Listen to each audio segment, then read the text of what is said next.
Have you ever wondered how a painful memory from childhood can lead to depression or even addiction in adulthood?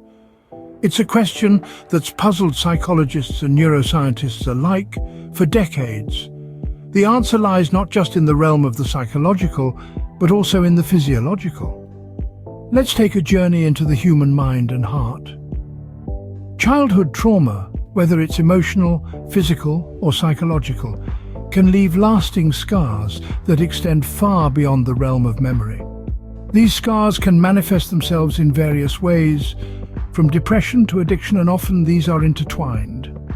But it's not just about emotional pain. You see, our brain chemistry is directly affected by traumatic experiences. The levels of serotonin, dopamine, and norepinephrine, the brain's feel-good chemicals, can be significantly altered, paving the way for these mental health issues. Unpacking this complex web starts with understanding the impact of trauma on our brain chemistry. When a child experiences trauma, it's not just their hearts that are hurt, their brains suffer too. Imagine the brain as a vast, intricate city bustling with activity. The neurotransmitters such as serotonin, dopamine, and norepinephrine are like the city's communication system. They send messages throughout the city, helping to regulate our mood, motivation, and response to stress. Serotonin, often dubbed the feel-good neurotransmitter, plays a crucial role in maintaining our mood balance. When a child experiences trauma, the production of serotonin can be disrupted, leading to a state of emotional imbalance.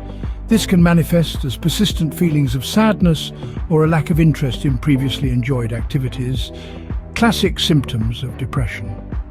Meanwhile, dopamine, the reward neurotransmitter, is responsible for feelings of pleasure and reward. It motivates us to repeat behaviors that are essential to our survival. However, in a child who's experienced trauma, the dopamine system can go awry. They may start seeking extreme, often harmful ways to stimulate dopamine release, leading to addictive behaviors. Then we have norepinephrine, the stress neurotransmitter. It prepares our body for action in stressful situations, a mechanism known as the fight or flight response. But when a child undergoes trauma, the constant overproduction of norepinephrine can lead to chronic stress and anxiety. It's important to understand that these chemical messengers don't work in isolation. They interact and influence each other, creating a delicate balance that can be easily disrupted by traumatic experiences. When one neurotransmitter system is affected, it can set off a chain reaction, impacting the others and leading to a cascade of emotional and behavioral issues. So, trauma in childhood doesn't just cause emotional pain, it can also cause significant changes in the brain's chemistry. This can make the child more susceptible to depression and addiction as they grow older.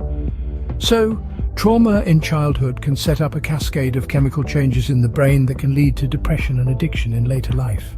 Knowing this, how can we break the cycle and prevent these long-term effects of childhood trauma? The key lies in early intervention, support, and therapy. Recognizing the signs of trauma in children is paramount. It can be as subtle as a change in behavior or as alarming as a sudden drop in school performance. Once recognized, it's essential to offer immediate support. This could be from family members, teachers, or professional counselors. This supportive network can provide the child with a safe space to express their feelings and experiences, beginning the healing process. Therapy plays a significant role in mitigating the effects of childhood trauma. Through therapeutic approaches like cognitive behavioral therapy or play therapy, children can learn to cope with their emotions and develop resilience. These therapies can help reprogram the brain's response to stress, reducing the likelihood of future depression or addiction. Understanding the link between childhood trauma, depression, and addiction is crucial in developing more effective treatment strategies. By addressing the root cause, the trauma, we can better treat the symptoms, depression, and addiction. This holistic approach can lead to more successful outcomes and brighter futures for those affected. With this knowledge, we can tailor our interventions, therapies, and support systems to meet the unique needs of each child. We can help them navigate through their trauma and equip them with the tools they need to thrive. With understanding and intervention, it's possible to rewrite the script that trauma has written in our brains. Childhood trauma, depression and addiction are interconnected in ways that are complex yet deeply human. We've explored the profound impact such trauma can have on the brain's neurotransmitters, serotonin, dopamine and norepinephrine, and how this can spiral into depression and addiction. Understanding this link is crucial in breaking the cycle. Knowledge is power, and understanding is the first step towards healing. If you found this video informative, please click the like button and subscribe to our channel for more insights into the human mind and behavior.